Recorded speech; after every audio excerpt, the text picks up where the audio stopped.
बढ़कर के कोई भी पुण्य नहीं। 1 किलो सोना, 10 किलो सोना, 10 करोड़ रुपया, जमीन, ये वो दुनिया की सब नाम के बराबर नहीं। आप कह रहे हो तो मैं बोलते चले जा रहे हो, कैसे कह रहे हो कि हमने सुना है स्वर्ण का दान, अमुक दान, कन्या दान, अन्न दान, ये दान, वो दान। आप कह रहे हो कोई नहीं, तो प्रमाण से बात पुष्ट होती है। एक बार श्री सत्यभामा जी ने नारद जी के चरण पकड़े और कहा, प्रभु मेरे मन में एक बात है, पूछूं आपसे? उनका अवश्य पूछिए। बोले, जो बहुत प्राणों से भी अधिक प्रिय हो वो केवल हम ही को मिले, ऐसा कैसे हो सकता है? तो उनका शास्त्र प्रमाण है, जो प्रिय वस्तु हो उसे दान कर दो तो कई गुना बढ़ करके मिलती है। उन्होंने वस्तु शब्द बोला, जो बहुत प्राणों से प्रिय हो और वो सदैव मेरे पास रहे वस्तु। तो उनका हमने शास्त्रों में, रचनाकारों में, महापुरुषों में ये बात देखी है कि वो कहते हैं कि यदि जो प्रिय वस्तु है उसका दान कर दिया जाए तो कई गुना बढ़कर मिलता है।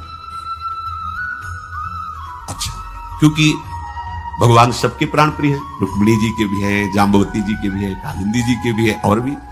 तो सत्यभामा जी को लगता था निरंतर मेरे पास मेरे प्राण प्रिय, सबको लगेगा। तो उनका प्रभु फिर सबसे प्रिय श्री कृष्ण है, वो दान कर दो, सिद्धांत है। किसको दान करें? बोले, हम बाबा जी इससे बढ़िया पात्र कहां मिलेगा, हम ही को दान कर दो। ठीक, बुलाए गए ब्राह्मण, संकल्प पढ़ा गया, हरि ओम समर्पयामि। सत्यभामा जी ने श्री कृष्णचंद्र जी कहा, नारद जी का बीणा उठाओ, चलो हमारे साथ। सत्यभामा जी ने कहा, आपने तो कहा था कि कई गुना बढ़कर आपके पास मिले। तो बोले, आगे फल मिलेगा, अब तो आपने हमें दान कर दिया। रोने लगी, प्रभु ऐसा हम इन्हीं के लिए तो कह रहे हैं ना कि एक क्षण भी मैं इनसे विलग नहीं रह सकती, इनका वियोग नहीं सह सकती। चरणों में गिर गई। अच्छा, तो फिर तुम ऐसा करो, इनके बराबर कुछ दे दो तो इनको हम छोड़ देंगे, वो चीजें ले लेंगे। इनके बराबर एक श्री कृष्ण, क्या इतना संपत्ति, एक श्री कृष्ण। अभी तराजू लाया, एक पल्ले में चढ़ाओ, जितनी संपत्ति कहोगे, द्वारिकाधीश की संपत्ति, वो मां पटरानिया है, कोई पूरा अधिकार है। इसी को हटाने के लिए लीला की थी। अब पूरा का पूरा सब, एक तरफ प्रभु, एक तरफ बड़ा तराजू करके स्वर्णाभूषण सब, रतन हीरा जवाहर। प्रभु की जो पटरानिया, उनके पास कोई कमी होगी? श्री कृष्ण का पल्ला तो नीचे ही जमा हुआ है, अभी उठा ही नहीं। अब होश उड़ गए कि अगर बराबर नहीं दे पाई तो नारद जी तो ले जाएंगे हमारे प्रभु को। रुक्मिणी जी के पास गई, चरणों को पकड़ा, बहन बड़ी गलती हो गई, हमने ऐसा ऐसा किया। अब बात तब बनेगी जब पलड़ा में समान वस्तु, तो आप भी अपने ये सब आभूषण आपके भी प्रीतम है ना। अब बात आ रही कि आपके भी है ना, नहीं कह रही थी केवल मेरे ही रहे। ऐसे सब रानी पटरानी सबके चरण पकड़े। रुक्मिणी जी तब तक मौन नहीं, महालक्ष्मी का अवतार है, सब प्रयास कर मुस्कुराते हैं। अब जब देखा कि पड़ले नहीं उठ रहा, रोने लगी। अब क्या होगा? रुक्मिणी जी ने कहा, आप चिंता मत करो, मुझे पता है किससे तौले जाएंगे। एक तुलसी दल लिया और लिखा कृष्ण, और हटाओ सब अपने आप से। और जी ही ऐसे रखा, प्रभु का पल्ला हल्का हो गया, नाम का पल्ला भारी। तुलसी दल लिया और नारद जी ने अपनी जिह्वा पे विराजमान किया, कृष्ण कृष्ण कृष्ण चल। महिमा, नाम के सदस्य नाम ही हल्का पड़ गया। उस दिन सुना था, एक तरफ नामी है, एक तरफ नाम जापक है। कैसी अद्भुत महिमा नाम जापक की। देखो, जब हमसे अपराध बनते हैं, पाप बनते हैं, तो बाहरी दंड जो मिलता है, अंदर दंड मिलने लगता है। नेगेटिव विचार, नकारात्मक सोच मार देती है आदमी को।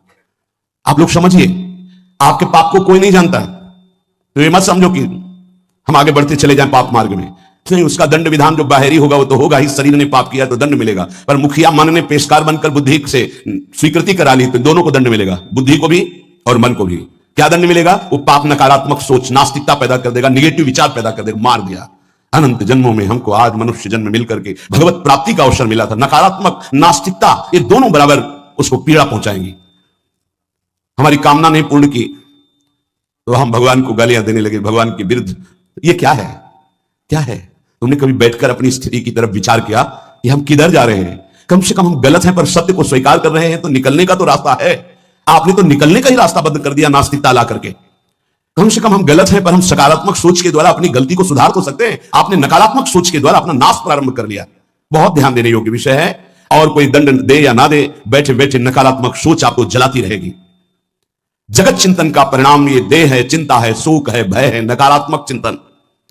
भगवत चिंतन करने से देह मिलेगा दिव्य, जिसका काल भी विनाश नहीं कर सकता, उसे भाव देह कहते हैं। और सदैव निश्चिंतता, निर्भयता, निशोकता, परमानंद, इसकी बाढ़ आएगी। यही तो चाह रहे हैं ये, और दिशा पकड़ रहे हैं जगत चिंतन की, जगत भोगों की। इसलिए हम तुम्हें सबका निष्कर्ष बताते हैं, बस तुम नाम की रट लगा दो। कलयुग करम न धर्म विवेकु, राम नाम अवलंबने को। पूज्य बाबा कह रहे कलिकाल है और साधन सिद्ध होना बहुत कठिन है, एकमात्र नाम का सहारा ले लो, निरंतर नाम जप करो। जो जितना अधिक नाम जप करेगा उसे उतनी अधिक भागवतिक शक्ति प्राप्त होगी। ध्यान दीजिए, जो जितना अधिक नाम जप करेगा उसे उतनी ही अधिक भागवतिक शक्ति प्राप्त होगी। जितनी अधिक भागवतिक शक्ति प्राप्त होगी उतने अधिक निर्विकार होते जाओगे। बहुत पॉइंट की बात है। सब कहते हैं हमें ये विकार, ये विकार, ये रोने की, घिघियाने की जरूरत नहीं है, ताकतवर बनने की जरूरत है। ताकत है भगवान नाम जप। फिर सुनो, जो जितना अधिक नाम जप करेगा उसे उतनी अधिक भागवतिक शक्ति प्राप्त होगी। जिसकी जितनी अधिक भागवतिक आध्यात्मिक शक्ति जागृत होगी उतना ही वो निर्विकार होगा। जिस व्यक्ति को गुरुदेव ने जो मंत्र, जो नाम दिया है, उस एक मंत्र, एक नाम को बहुत काल तक जप का अभ्यास बनाओ। यह बहुत कठिन बात है। कल भी शाम के कह रहे थे कि एकांत में किसी एक मंत्र पे रखना, इसकी चाल है, पकड़ी गई चाल। जब मंत्र में लगे तब पद की बात कर रहा है, पद चलाओ। जब पद में लगे तो नाम की बात कर रहा है, नाम चलाओ। जब नाम में लगे तो कहता मंत्र चलाओ। इसकी बात मत सुनो। एक जगह पकड़ लिया, अब नाम चल पड़ा। अपने लोगों का जैसे अब नाम चल पड़ा तो पवित्र है, अपवित्र है, मंत्र में नहीं पहुंचेंगे, सीधे नाम में लगे हुए हैं।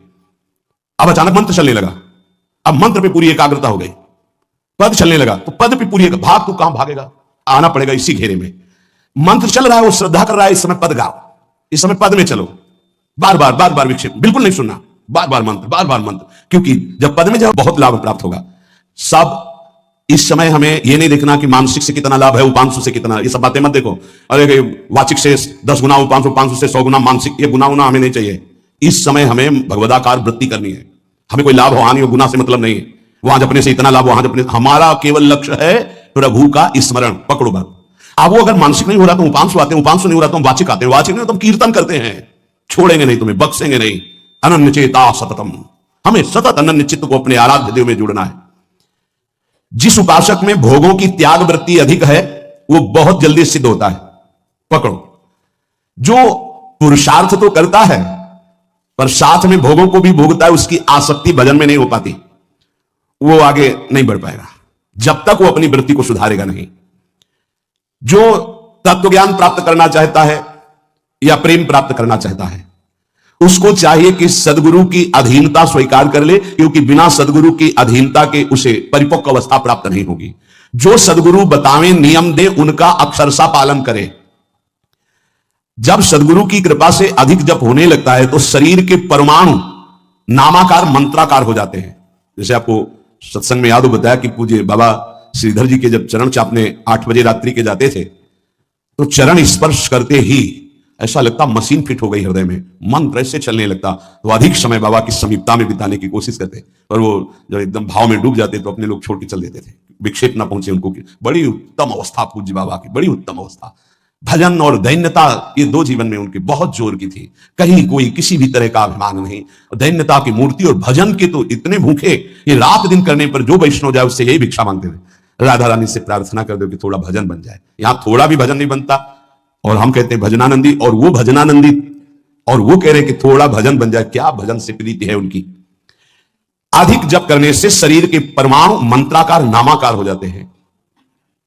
बड़ा प्रभाव है महापुरुषों के स्पर्श का। जीवन भर के लिए बात समझ में आ गई कि महापुरुषों का शरीर पांच भौतिक नहीं होता, वो दिखाई देता है। भजन और लीला चिंतन के प्रभाव से दिव्य लीला में हो जाता है। अधिक जप करने से शरीर के परमाणु मंत्राकार हो जाते हैं, नामाकार हो जाते हैं। सच्ची हम जीते ही उनकी चरण रज से, उच्छिष्टामृत से, उनकी करुणा कृपा से ही हमारा जीवन है, चाहे परमार्थ में चाहे स्वार्थ में, गुरुदेव की कृपा से ही। जो नाम है इसमें सूचि असुचि, पवित्रता पवित्रता, समय कुसमय, स्थान कुस्थान, इसका कोई विचार नहीं है। लेकिन मंत्र में इसका विचार, मंत्र नहीं चला सकते कि शौचालय में बैठे मंत्र जप रहे हो, या आप लघु शंका करते हुए मंत्र जप रहे हो, या आप शौचालय लघु शंका से निवृत्त होकर पवित्र नहीं हुए, वही कपड़े जो शौच में वही आप नहीं, ऐसे नहीं, फिर आपकी बुद्धि विकारग्रस्त हो जाएगी। ये महापुरुषों के निर्णय है। जो नाम जप करता है, भगवान नाम कीर्तन करता है, तो उसमें निश्चित भाव जागरण होता है। पर हमारी प्रार्थना है, निवेदन है, पूज्य बाबा कह रहे हैं, असलियत में जब तक तुम्हारे अंदर कोई भाव तुम्हें बेशुद्ध ना कर दे तब तक कोई नाटक मत करना। अरे बड़े भावुक हैं भाई, ऐसे से ऐसा रोना, चिल्लाना, बेसुरा बोलना, नाचना, गिर पड़ना, मूर्छित हो जाना, असलियत में ये सब भाव आते हैं। जब अधिक नाम जप, नाम कीर्तन, तो ये सब जागृत होता है। अगर ईमानदारी से जागृत नहीं है तो कोई इस भाव का नाटक न करे, बाबा करे, नहीं तो दम रोग लग जाएगा आपके भजन में और वो आपको पतित कर देगा। अत्यंत बड़े हुए भाव के आवेश में जब आपको स्मृति ना रहे तो दूसरी बात नहीं, आप कभी ऐसे भावों का प्रादुर्भाव दिखावा ना करें, नहीं तो दम लग जाएगा। भाई मैं तुमसे बहुत एकांतिक बात कहता हूं कि एक आदमी ध्यान करे और एक आदमी नाम जप, नाम कीर्तन करे, तो थोड़े समय में तुम देख लेना कि नाम जापक और नाम कीर्तन करने वाले की आध्यात्मिक उन्नति कितनी जोर की हुई है। पूज्य बाबा साक्षात ब्रह्म है। इन्हीं की कृपा प्रसाद से पूज्य पंडित गया प्रसाद जी महाराज ब्रजमंडल के सिद्ध महापुरुष, इन्हीं वो गुरुदेव के रूप में वर्ण करके ऐसी उच्च अवस्था प्राप्त की थी कि गीता वाटिका से भाई जो राधा बाबा परम प्यार दुलार आदर पूज्य पंडित गया प्रसाद जी का करते थे। देखो कलयुग को बहुत खराब बताया गया है, पूज्य बाबा कह रहे युग है भी इसमें बहुत दोष, परंतु हम आपसे कहते हैं कि कलयुग बहुत महिमामय भी है। बड़े बड़े ऋषि मुनि देवता याचना करते हैं कि मुझे कलयुग में जन्म मिले। क्यों? क्योंकि केवल नाम जप और नाम कीर्तन से इसमें वो पद प्राप्त होता है जो बड़ी बड़ी तपस्या, यज्ञ, ध्यान, साधना से भी नहीं होता। ये बड़े अमृतमय वचन, इनको पकड़ो, सार बात नाम जप, नाम कीर्तन, गुण कीर्तन। देखो स्वयं भगवान ने कहा है यज्ञानाम जप यज्ञोस्मि, सब यज्ञों में श्रेष्ठ यज्ञ मैं हूं, जप यज्ञ। अब यज्ञ अश्वमेध यज्ञ, राजसूय यज्ञ, बड़ी बड़ी यज्ञ जो चक्रवर्ती सम्राट महाबलशाली पुण्यात्मा राजर्षि करते थे, उन सब यज्ञों में श्रेष्ठ है जप यज्ञ। देखो इस जप यज्ञ में ना तो शुद्ध घी की आवश्यकता है, इस जप यज्ञ में ना तो मंत्रवेत्ता ब्रह्म ऋषि की आवश्यकता है। यज्ञ में बड़ी जानकारी, बड़ी व्यवस्थाएं सुव्यवस्थित करने पर ही फल मिलता था। जैसे यज्ञ करता, कोई अंग भंग नहीं होना चाहिए, किसी भी अंग में किसी भी तरह की कोई कमी नहीं होनी चाहिए। अगर एक आंख काम नहीं करती तो तुम यज्ञ में सफलता प्राप्त नहीं कर सकते, बैठ नहीं सकते, यजमान नहीं बन सकते। कोई भी रोग, कुष्ठी रोग, विधुर, अविवाहित, कई तरह की शर्तें, फिर मंत्रविद्ता ब्रह्म ऋषि का मिलना, फिर यज्ञ की सामग्री, फिर सम्यक रूप से निर्विघ्न यज्ञ हो जाए तब उसका फल, और वो भी स्वर्ग आदि अन्य लोग। सब यज्ञों में श्रेष्ठ ये जप यज्ञ है। इसे बालक भी कर सकता है, बूढ़ा भी कर सकता है, स्त्री भी कर सकता, कोई भी कर सकता है, बिना पढ़े लिखे कोई भी हो। राधा राधा जपने के लिए कौन सी विद्या पढ़ने की, ये परा विद्या है, ये आ गई तो सब विद्याएं जागृत हो जाएंगी। जो ब्रह्म विद्या, तत्व ज्ञान या प्रेम का रहस्य, ये सब जागृत हो, ये परा विद्या है राधा नाम। सबका अधिकार है नाम जप में। मैं अपना अनुभव कहता हूं, पूज्य पादुड़िया बाबा जी का अनुभव, केवल नाम जप और जितेंद्रियता से सब कुछ प्राप्त हो जाएगा। पूज्य भाई जी का मैं अपना प्रथम और अंतिम अनुभव कहता हूं कि एक नाम जप का तुम नियम लो, निर्वाह करेंगे भगवान, और तुम्हें निश्चित भगवत प्राप्ति होगी। भाई जी का पूज्यपाद उड़िया बाबा, मैं अपना अनुभव कहता हूं कि नाम जप और जितेंद्रियता से सब कुछ हो जाएगा। जितेंद्रियता बाद में बोलिए, बहुत सही, नाम जप तुम करो, जितेंद्रियता नाम जप प्रदान करेगा। पीछे ध्यान दीजिए, अभी सत्संग में कहा गया, जो जितना अधिक नाम जप करेगा उसमें उतनी अधिक भागवतिक शक्ति आएगी, जिसमें जितनी अधिक भागवतिक शक्ति आएगी वो उतने निर्विकार होता जाएगा। समझ रहे? नाम जप और जितेंद्रियता से सब कुछ हो जाएगा। तत्व ज्ञान, प्रेम, ये कलयुगी जीवों की समझ में आने वाला नहीं। नाम जप करो, तत्व ज्ञान भी हो जाएगा और प्रेम भी प्राप्त हो जाएगा, क्योंकि नाम जप से बहुत जल्दी हृदय पवित्र होता है और पवित्र हृदय में तत्व ज्ञान और प्रेम प्रकाशित होता है। सबसे कठिन चीज, सबसे कठिन साधना बाबा क्या है? नाम जप। बुद्धि को पावन करने वाला, मन को शांत करने वाला, भगवत प्राप्ति कराने में समर्थ है नाम जप, मंत्र जप। बहुत अच्छा उपासक हो जाएगा जो नाम जप मंत्र में अपनी आसक्ति कर ले। जिस दिन हमारी